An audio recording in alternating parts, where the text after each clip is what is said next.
He flew to England with his two children, hoping for a chance to survive. His late wife's relatives laughed at him and gave him his inheritance, a $1 cabin. But beneath its floor was a secret that could change everything. He uncovered a truth the family had been hiding for centuries. Subscribe to the channel and tell us in the comments which country you're watching from. Luke Milton had never imagined that a single decision made out of desperation could uproot his entire life and carry him across an ocean. But desperation had become his closest companion in the months since his wife's death. The world had slowly constricted around him, tightening like a noose.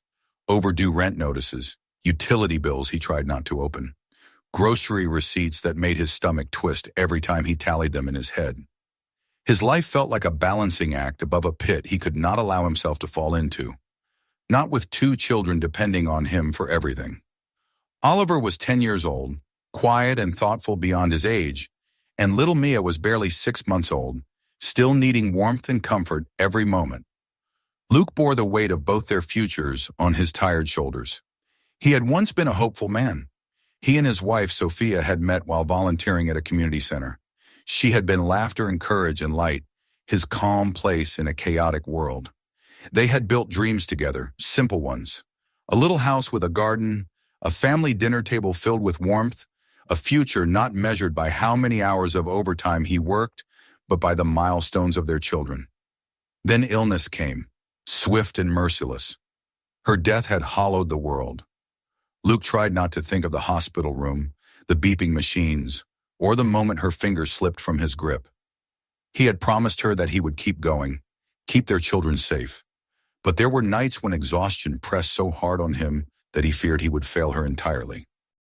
The only remaining connection to Sophia's former life was her estranged relatives, the Draytons. Wealthy, influential, calculating. They had offered sympathy after her death, though it felt colder than the polished marble floors of their penthouse. They sent expensive baby clothes and toys that still smelled of plastic and department store perfume, as if the price tags mattered more than the gesture. Every time Luke looked at those gifts, he felt their condescension like a stain. They never asked what he or the children needed. They asked only how he planned to keep up. He had avoided them as much as possible. Then came the unexpected call from an English attorney, the legal representative of a distant cousin of Sophia's who had recently died. The man offered curt condolences and informed Luke that the children had inherited property in England. There was no mention of its condition or value, only that the paperwork required in-person signatures and formal acceptance. Most people would have been suspicious. Luke simply couldn't afford skepticism. The way the attorney spoke made it sound like something significant, a chance, maybe even a lifeline, the kind of miracle that happened in stories but rarely in life. For 2 weeks he wrestled with the choice. He plotted and counted every resource he had left, sold what little they owned that might generate cash, a worn guitar from his teenage years, a rarely used television, even his work tools from a job he no longer had time to work.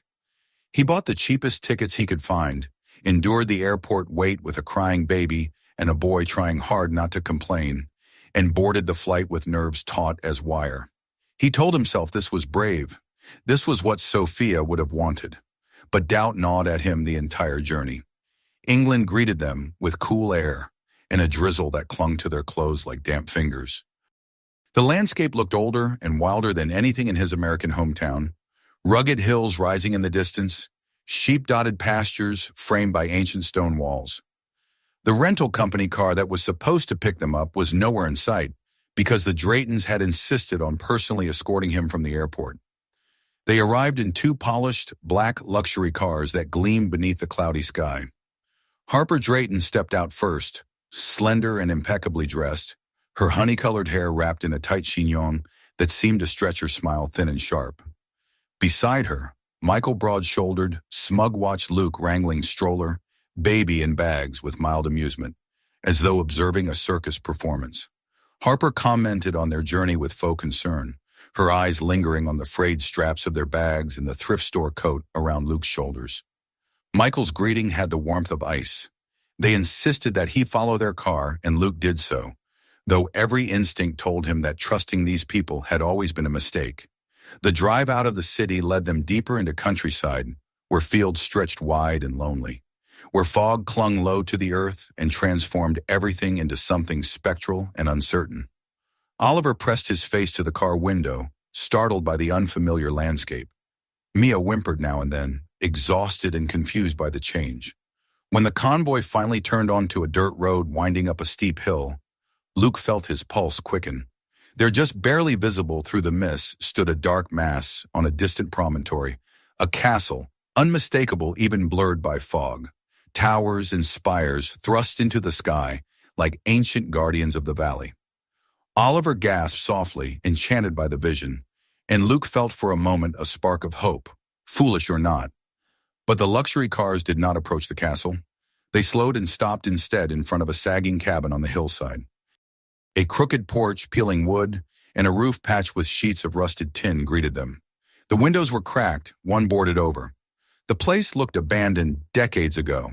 Harper stifled a laugh behind a gloved hand, and Michael gave Luke a crisp pat on the shoulder as if comforting a man who had lost a bet. "Welcome," Michael announced with a grand gesture that could have been theatrical if not for the cruelty beneath it. "Your children's inheritance." Luke stared, not sure he had heard correctly. Surely it couldn't be this. Harper elaborated with that thin, cutting smile. Her voice dripped disdain as she explained that the land and the cabin were now legally the children's.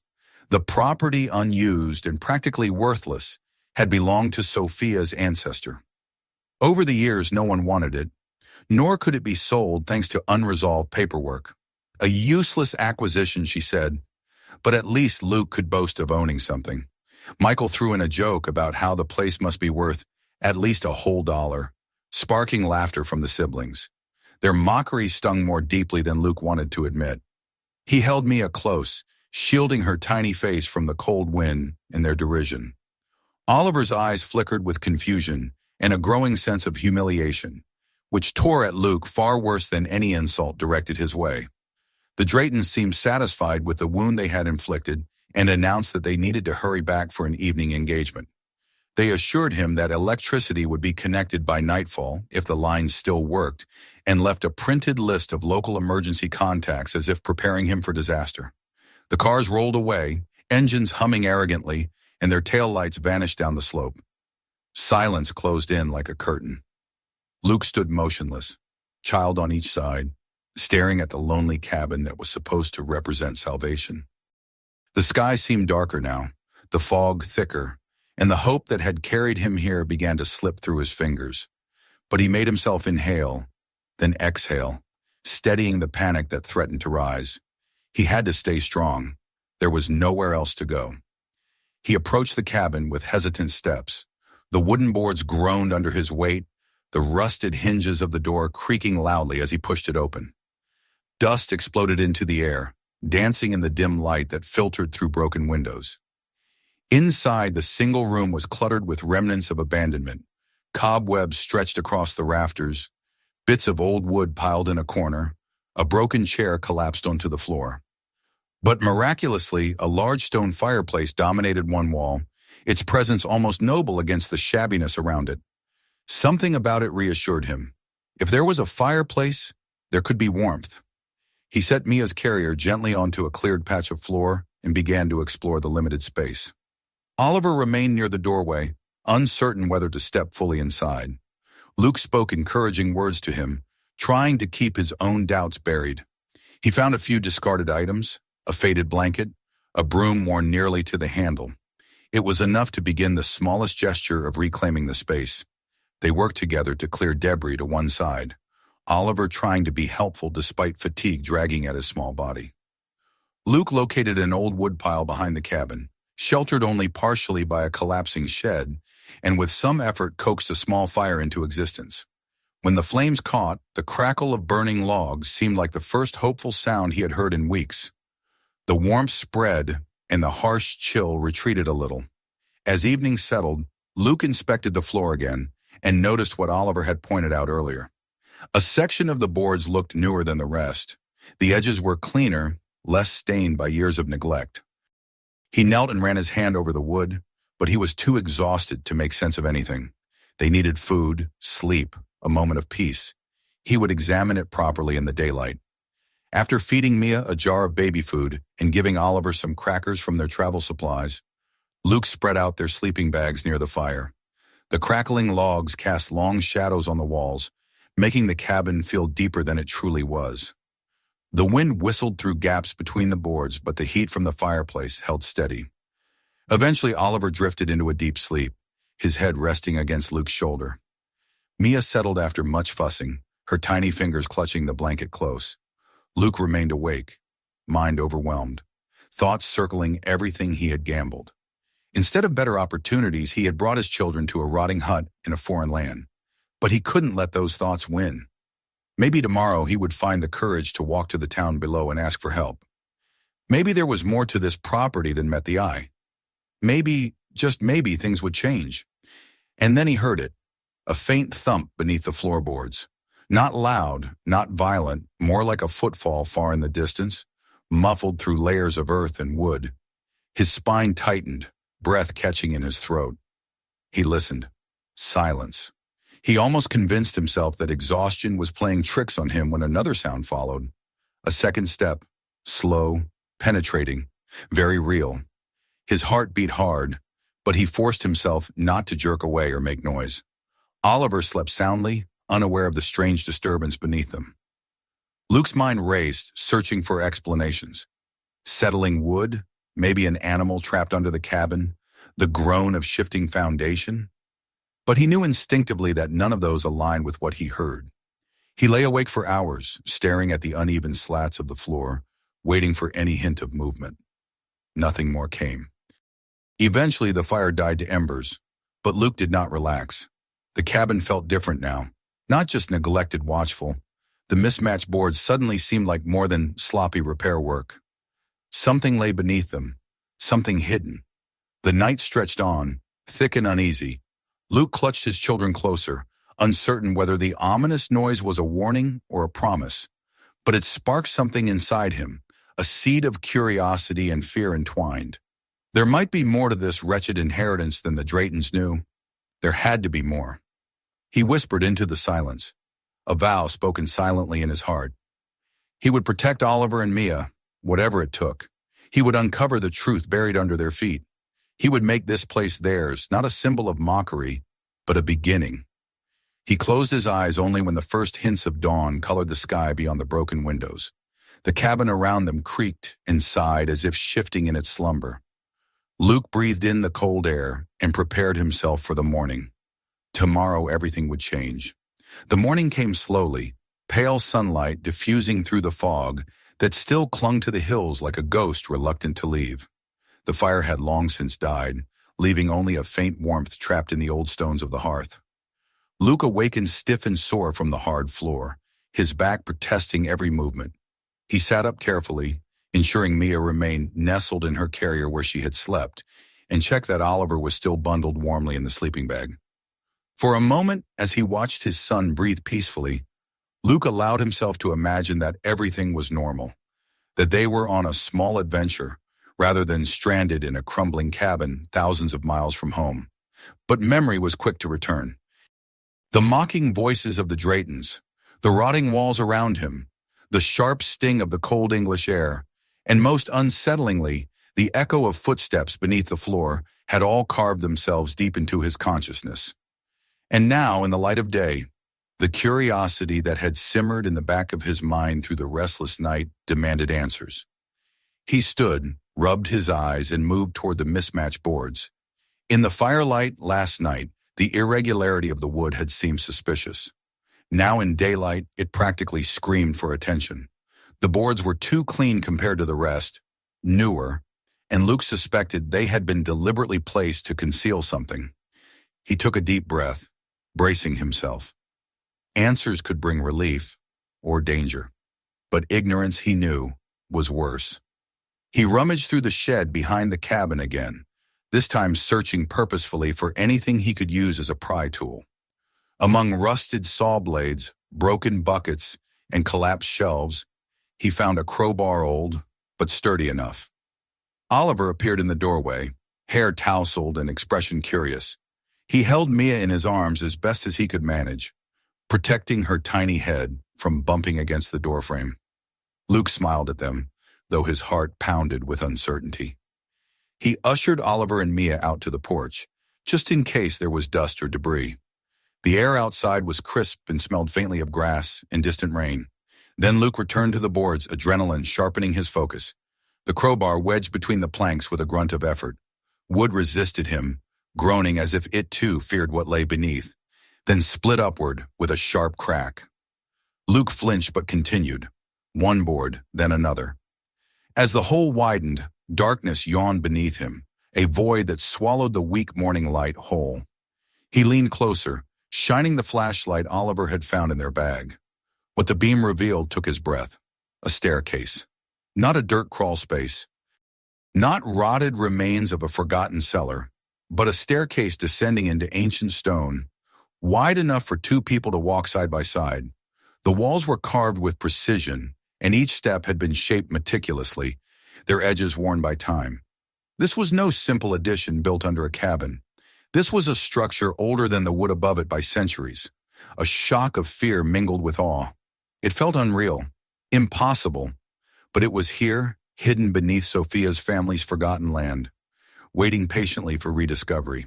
He secured Mia safely against his chest using a makeshift sling formed from his jacket and tightened the straps until he was assured she could not slip. Then he instructed Oliver to follow closely behind, staying within reach. The boy nodded solemnly, his fingers gripping the flashlight with fierce determination. Luke lowered himself onto the first step. It was surprisingly firm, cold, and solid stone beneath his boots. He could feel history humming through the air, as if the walls had been waiting ages to breathe again. Down they went. The air grew cooler and smelled faintly of earth and something metallic. Luke counted the steps silently in his mind, 10, 15, 20, before his boots finally met flat ground. The chamber at the bottom was larger than the cabin above, and strange markings were etched into the stone wall's curvatures, entwined with symbols that looked medieval, or even older. The flashlight beam danced across them like a curious ghost. Oliver remained latched to Luke's arm. "What is this place?" Luke wondered silently, though a tremor of excitement coursed through him as he scanned the room. This discovery meant something monumental. The space seemed to expand outward in every direction, but Luke's attention locked onto a massive wooden chest, sitting alone on a stone pedestal in the center of the chamber. It was clearly far younger than the structure, dark wood, polished and reinforced with gleaming metal bands. Not dust-covered like the rest of the chamber. Someone had placed it here deliberately, as though it needed protection or hiding. His hand shook as he approached. He expected a lock, some complicated mechanism, barring him from opening the chest without further tools. Instead, the lid lifted smoothly with a quiet sigh, as though its hinges had been oiled only yesterday. Inside were documents wrapped with care, inside waxed cloth for preservation, scrolls tied with ribbon, thick parchments embossed with seals of wax so old their crests seemed to blur. Luke gingerly lifted the top scroll, noting the faded yet legible script. It was a land deed, aged centuries, granting property titles signed by a king whose name Luke vaguely recognized from history books, a monarch long dead. He unfolded another, a genealogy chart, meticulously tracing lineage through generation after generation of a noble family. Names repeated through the ages, but one name leapt out at him: Drayton. And then, woven into the branches, the surname Milton appeared his own, connected through Sophia's line. A shockwave ran through him, so strong he had to brace himself, lighting against the pedestal. This wasn't coincidence. This cavern wasn't a curiosity. This was legacy. His heart raced as he uncovered more papers, proof of ownership of the valley, the surrounding lands, and the castle across the misted field, a fortress that belonged legally to the heirs of this family, to Oliver, to Mia. His breath trembled in his chest. For the first time since arriving, he felt hope not as a fragile thing, but as something solid, tangible, a fortune, a heritage, not in gold, but in history and power. Everything their mother's family had taken from them, financial stability, security, dignity, they were entitled to reclaim. He reached deeper into the chest, fingers brushing against something different, modern paper, crisp edges, an envelope addressed to him, the handwriting instantly recognizable, neat and strong. Sophia's handwriting, his world constricted to a single heart-stopping moment. It took everything he had not to unwrap it with shaking hands. The letter inside was short but enough to crumble and rebuild him in the same heartbeat. Sophia explained how she had learned of her true ancestry shortly before falling ill.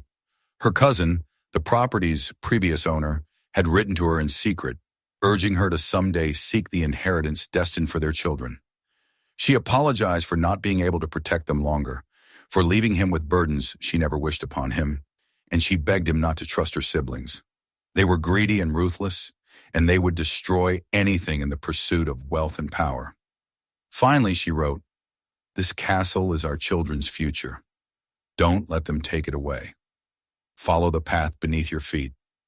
Tears blurred his vision. He pressed the letter to his chest, Mia's sleeping warmth grounding him. Then he felt Oliver's hand on his sleeve. The boy had been watching him, wide-eyed and hopeful. Luke knelt, placing both hands on his son's shoulders. He didn't speak. He didn't need to. Everything was written in the tremble of his breath, the steadying weight of his hands. He knew now that this was no dead end. This wasn't a cruel joke. This cabin was the entrance to a buried truth, a gatekeeper to what his children rightfully owned. The Draytons hadn't known the depths hidden beneath the floor. They saw only a rotting cabin, a way to humiliate him and remove any potential claim he or his children could have laid on the family fortune. But now Luke had proof, legal and undeniable. He spent hours carefully documenting each item in the chest. The torchlight flickered across the heraldic symbols carved into stone, though Luke paid them little mind until Oliver tugged on his arm and pointed. There on the wall behind the chest, carved in bold relief, was a coat of arms, a lion crowned and wings outstretched. Below it, etched into the stone, words in Latin Luke could barely interpret. Something about rightful rule, guardianship, inheritance. He could almost hear Sophia's voice, warm and encouraging. "This is for our children." When the last of the documents was safely stowed in his backpack, Luke led Oliver back up the stairs into the cabin. They emerged into daylight that suddenly felt brighter, as if the world recognized the shift that had just occurred. Now there was purpose, direction. They would go to the castle. Not someday, today. The distant spires loomed like invitations carved against the sky, and every step downhill felt like progress, like destiny, like a promise kept. The closer they drew to the castle, the larger and more imposing it became. Beautifully maintained, bustling with visitors, it was no relic forgotten by history, but a thriving cultural treasure. Luke's heart pounded as he approached the entrance booth, clutching the envelope of royal documents. The woman behind the counter looked bemused but listening. When he revealed the papers, her expression shifted from polite professionalism to shock and reverence. She ushered him quickly inside, away from curious gazes, and made hurried phone calls that brought a well-dressed director of operations within minutes. This woman, Dr. Elise Grant, radiated intelligence and caution. She examined the seals and dates with experienced eyes, each detail deepening the crease in her brow. The atmosphere in her office reshaped from intrigue into gravity. Her voice lowered, her tone changed, and when she finally spoke, awe and urgency blended into her words. "This, if authenticated, completely changes the ownership of Ravenswick Castle and its estate." Luke felt Oliver's fingers tighten around his hand as Dr. Grant continued explaining that the castle, a heritage site generating millions yearly, had long suffered ownership disputes. Funds from tourism and historical preservation had accumulated in trust, awaiting the rightful inheritor. The estate grounds, artifacts, and historical treasures all belonged to Luke's children, but danger shadowed good fortune. It came in the form of a vibrating phone in Luke's pocket, a message from an unknown number. "You made a mistake coming here. We're watching. The children aren't safe." His pulse faltered but steadied a moment later, because now he had something stronger than fear. He had truth, and nothing would keep him from securing it for Oliver and Mia. Not the Draytons, not the threat beneath the surface, not even the ghosts of the past. He had found their future, and he would fight for it. The message on Luke's phone felt like a cold hand gripping his spine. He stared at the screen for several long seconds, trying to steady his thoughts as fear surged through him. It wasn't only a threat, it was proof that someone had been watching him, tracking his movements, waiting for the right moment to strike. The Draytons had wasted no time. Harper and Michael must have realized the magnitude of what they had given away, however unknowingly, and now they were reacting with the same cruelty that had guided every step of their interactions with him. They had underestimated him once, mocked his struggle, convinced of their own superiority. Now that arrogance had led them to make a devastating mistake, and they would not accept defeat quietly. Dr. Elise Grant noticed the change in Luke's demeanor instantly. He showed her the message without a word. Her composed expression hardened, concern transforming into alert focus. Within minutes, she involved castle security and notified local authorities. The police treated it as a credible threat, given the family dispute now emerging from obscurity into the light. Officers were soon stationed outside the castle, and Luke and his children were escorted discreetly to a private residence within the grounds, a secure residential wing reserved for visiting dignitaries. Even with law enforcement present, unease gnawed at Luke's mind like a persistent shadow. He hadn't expected the conflict to escalate so quickly, but he knew the Draytons well enough to realize that greed and entitlement were dangerous fuel. The castle's legal status had long been entangled in disputes, and this revelation threatened to shift not just control, but enormous financial assets and prestige into the hands of two children whose existence Harper and Michael had always treated as an inconvenience. Inside the spacious private suite, Luke tried to create a sense of normalcy for Oliver and Mia. The rooms were warm, furnished luxuriously with soft carpets, carved wooden beds, and large windows overlooking the sunlit grounds. Yet for all its beauty, the suite felt like a gilded fortress. Oliver sensed the tension, hovering protectively near Luke's side, staying quiet as though afraid that any sound might attract danger. Mia, blissfully unaware, babbled and kicked her feet in one of the antique cradles provided for her comfort. Dr. Grant returned later that day with two lawyers representing the Castle Trust. They explained everything with patience and clarity. The trust had been holding the estate's profits in escrow for decades, awaiting the rightful heir. If the historical documents were verified and experts had already begun authentication, the ownership would legally transfer to Mia and Oliver. The castle generated millions annually through tourism, historical exhibitions, and private events. The artifacts stored within its chambers were themselves worth untold fortunes. It was more than wealth. It was a legacy rooted in centuries of history and influence. Luke listened, absorbing every detail carefully, his mind reeling from the magnitude of what lay before them. He was no longer fighting for survival day by day. This was a battle for his children's entire future. The lawyers assured him that the Draytons would have no legal claim once the verification process was complete. But the process would take days, perhaps weeks, and during that window, the opposition would strike with every weapon at their disposal. Luke asked what his next step should be. The lawyers exchanged glances. One of them, a tall woman with sharp eyes named Meredith Shaw, spoke with unwavering confidence. She told him that they would handle everything: the legal filings, the protective orders, the counterclaims against the Draytons' actions. Their job was to shield Oliver and Mia's rights so the truth could prevail. His responsibility was to stay safe and visible. The Draytons would not dare attempt anything bold inside the secure zones of the castle. Not under the scrutiny of legal teams and police. Their strength lay in manipulation, subtle coercion, and hidden threats. Now that the world was watching, their influence had begun to fracture. News traveled quickly. Reporters swarmed outside the castle gates by the following morning, camera crews broadcasting dramatic headlines about the American widower who had uncovered buried royalty. Helicopters periodically hovered above, chasing footage of Luke's movements through telephoto lenses. What had been a private struggle was now a spectacle impossible to escape. The castle staff worked tirelessly to maintain calm, ushering tourists discreetly and trying to keep operations steady under the sudden media frenzy. Yet through the chaos, Luke found an unexpected sense of clarity. He did not feel intimidated by the cameras or journalists.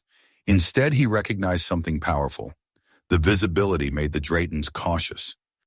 They thrived in shadows behind closed doors, where their threats could leave no evidence. Now that Luke's name and story flashed across international screens, they could not move against him openly. Still, vigilance was essential. Castle security increased patrols, and Oliver's every outing remained supervised by trusted personnel. Mia was rarely out of Luke's arms except when sleeping safely in the nursery room attached to his suite. The castle became a temporary citadel, a place where the present and past intertwined. Luke found himself contemplating the family crest engraved on the stone walls, imagining Sophia's ancestors walking these halls long before any Drayton existed. Each evening, after Oliver slept and Mia lay quietly dreaming, Luke would stand by the window and stare toward the distant cabin, just barely visible across the valley. From here it looked small and insignificant, just a dark speck against the rolling hills. But that humble structure had been the key to everything. It felt symbolic somehow, like the story of his own life, underestimated, dismissed, and yet harboring a foundation far stronger than anyone foresaw. On the third night, Luke's newfound calm shattered. He had just tucked Mia into her cradle when a castle guard rushed into the suite with urgent news. Through security cameras, 3 men had been spotted lurking at the wooded perimeter of the castle grounds, moving with tactical precision, avoiding open paths. Not reporters, not tourists, professionals. It wasn't difficult to guess who had sent them. Luke's heart pounded heavily. The realization hit him hard. The Draytons were no longer trying to intimidate him. They were coming for his children. His mind raced with worst-case images, each more terrifying than the last. He demanded to see the security feeds immediately. In the command room, a wall of monitors showed shadows moving past the fence line. The guards split into coordinated units, blocking off potential entry points.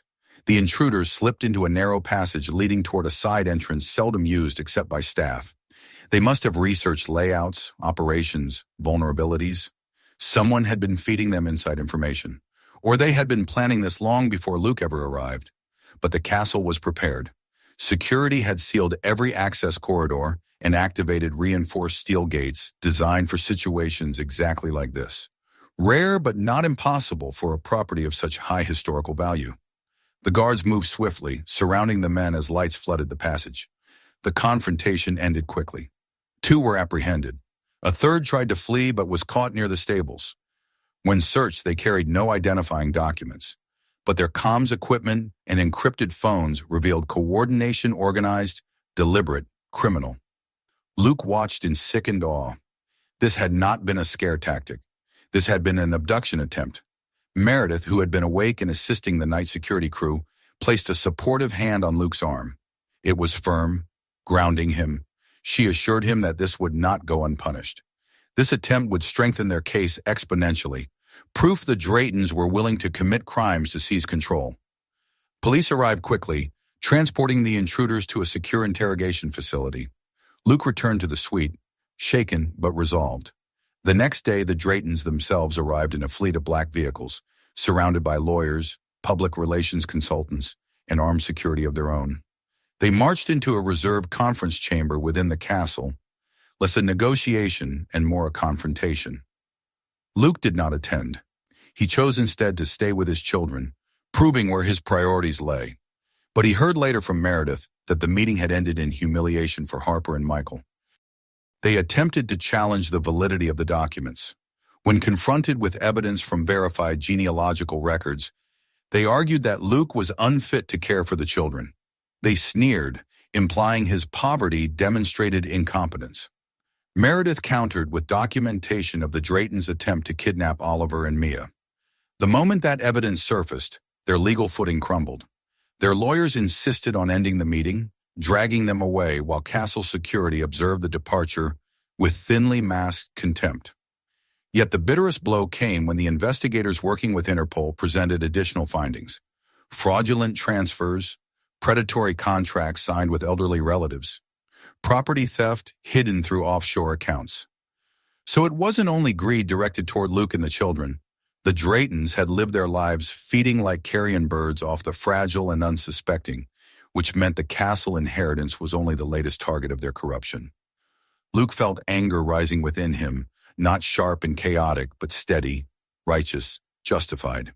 They had used Sophia's death as an opportunity to manipulate and control. They had laughed at his sorrow and desperation, and now they were being exposed for what they were. Still, he couldn't savor the victory, not when danger lingered like smoke in the air.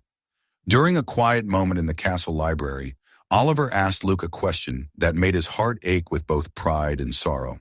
The boy wondered aloud whether his mother would be proud of them, of the courage it took to fight for what was theirs.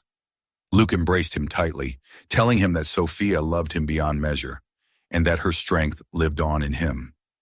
Oliver nodded and rested his head against Luke's chest, comforted by what he knew was true. But as night fell again, Luke's own worry grew heavy. Mia slept soundly. Oliver clung to his father a little longer before finally dozing off, protected by Luke's embrace. Luke lay awake, staring at the ornate ceiling above, feeling the weight of centuries pressing down. History was on his side. The truth was on his side. The law was shifting into place, but love and legacy alone did not guarantee safety.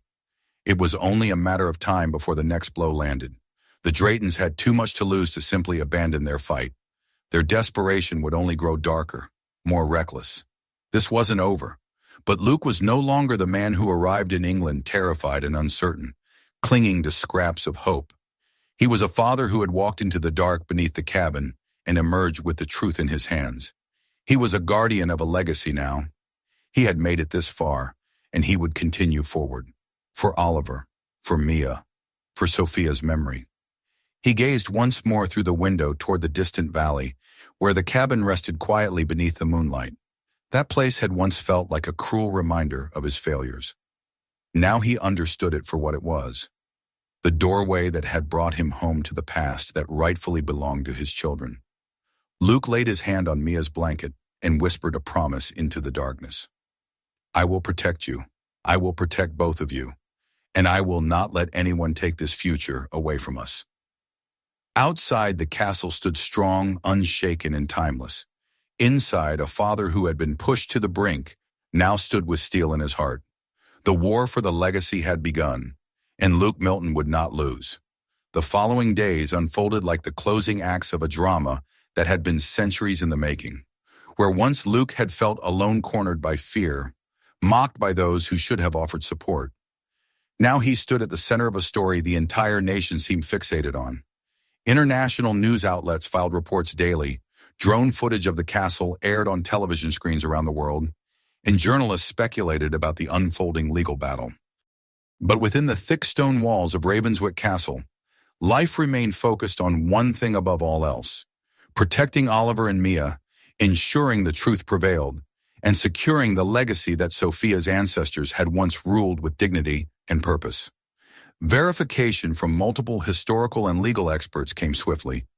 Every seal, every signature, every genealogical thread woven through the documents discovered beneath the cabin matched perfectly with the official archives and known historical records. Experts who dedicated their lives to the preservation and study of nobility confirmed what the coats of arms and family charts had shown. The true and lawful bloodline leading to this castle flowed directly into Oliver and Mia Milton. The children of the woman the Draytons had belittled and erased from their family story now stood as heirs to everything they had tried to steal. The castle's owners could not officially transfer control until a final ruling was issued, yet the tide of legal authority had already turned entirely in their favor.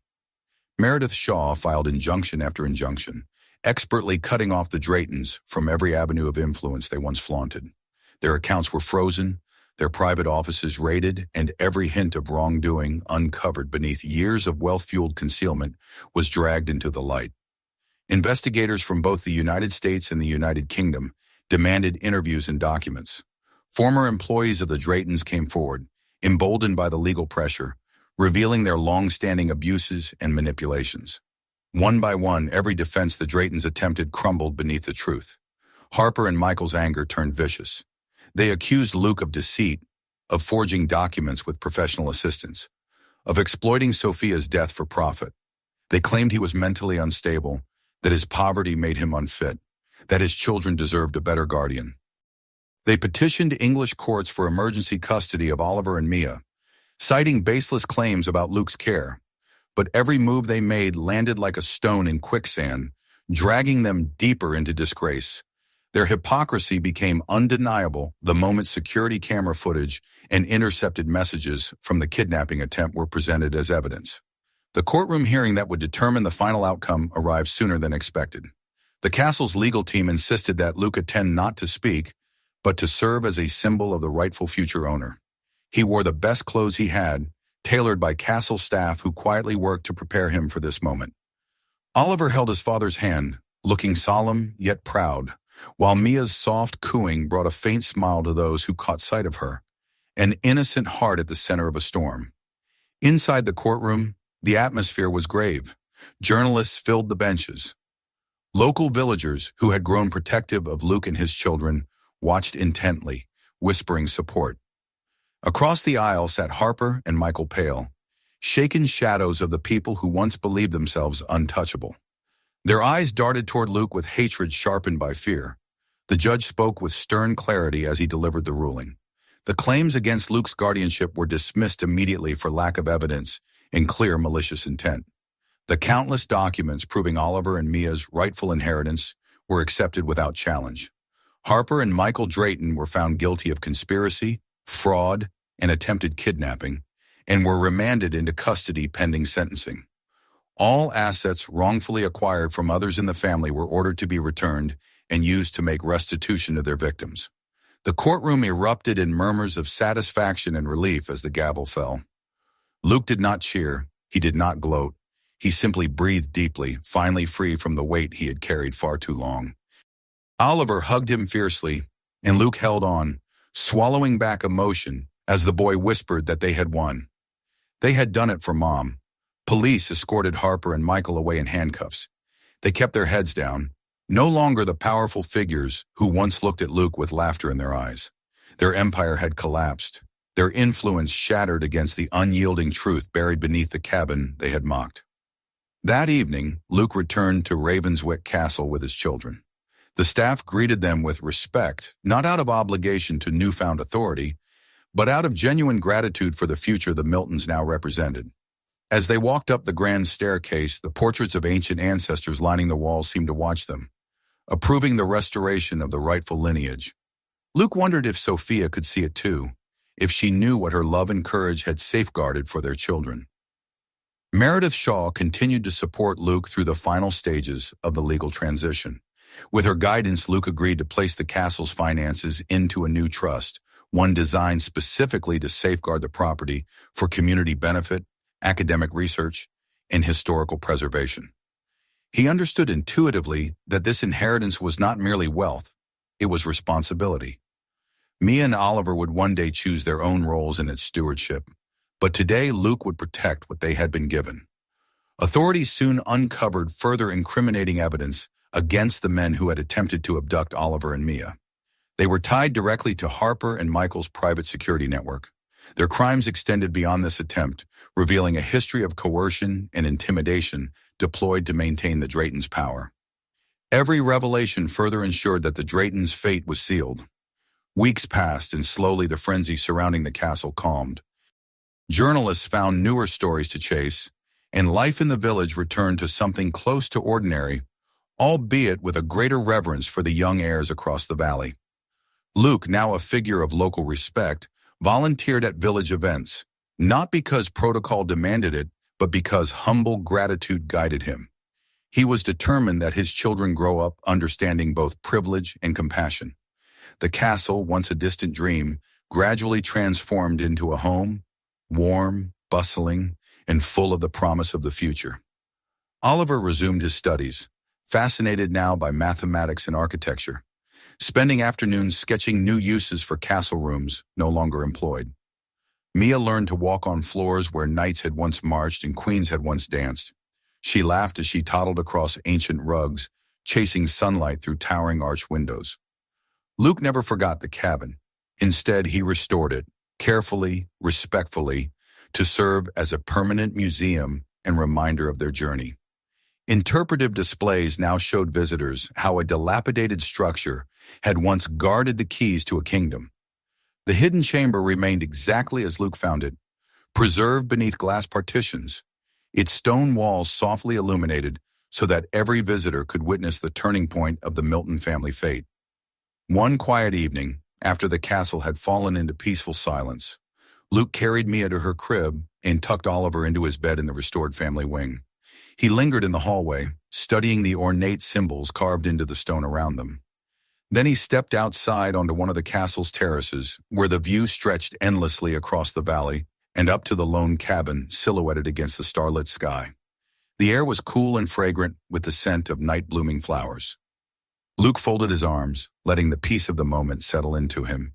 Below, the estate glowed with lights, warm, inviting, full of life.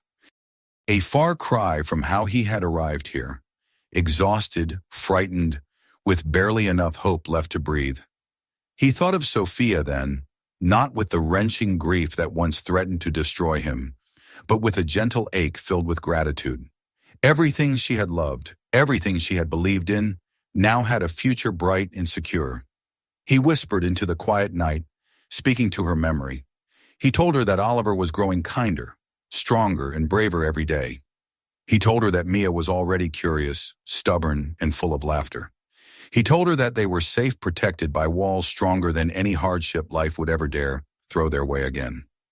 The wind moved softly through the trees, and for a moment, Luke felt a warmth that was not from the castle lights or the lingering summer air. He felt as if Sophia was there beside him, her hand resting against his arm the way it used to when she wanted to say she was proud of him without needing words. A single tear fell down his cheek, not from sadness, from overwhelming, indescribable relief. Oliver had woken up enough times in the night to ask the question, and now Luke finally had the answer he could speak without any fear or doubt holding him back. This castle, this land, this history, it belonged to his children. But more importantly, Luke had learned that it belonged to him too, not because of a bloodline recorded on ancient charts, but because he had earned his place here through courage, love, and an unbreakable will to survive. He closed his eyes, breathed deeply, and made a promise, not just to Sophia, but to Oliver and Mia, to every generation that would follow, to the land beneath his feet and the walls around him. This will be a home where love always wins, he vowed, where no child is ever treated as worthless, where kindness is strength, and where legacy is measured not by power, but by the good it creates. Below him, the castle stood tall, timeless and proud, no longer a throne guarded by greed, but a sanctuary shaped by resilience. Luke turned to go back inside to his children, his heart lighter than it had been in years. The long years of struggle had brought him here, to the very place life intended for his family all along, a kingdom reclaimed, a future restored, and a father finally at peace, knowing his children would grow under a sky full of stars, in a home built not from wealth, but from love that endured. If you think this was unbelievable, just wait for what's coming next. Tap subscribe so you never miss a new story, and tell us in the comments, what would you do if you inherited a castle? Share this video with someone who loves stories full of twists.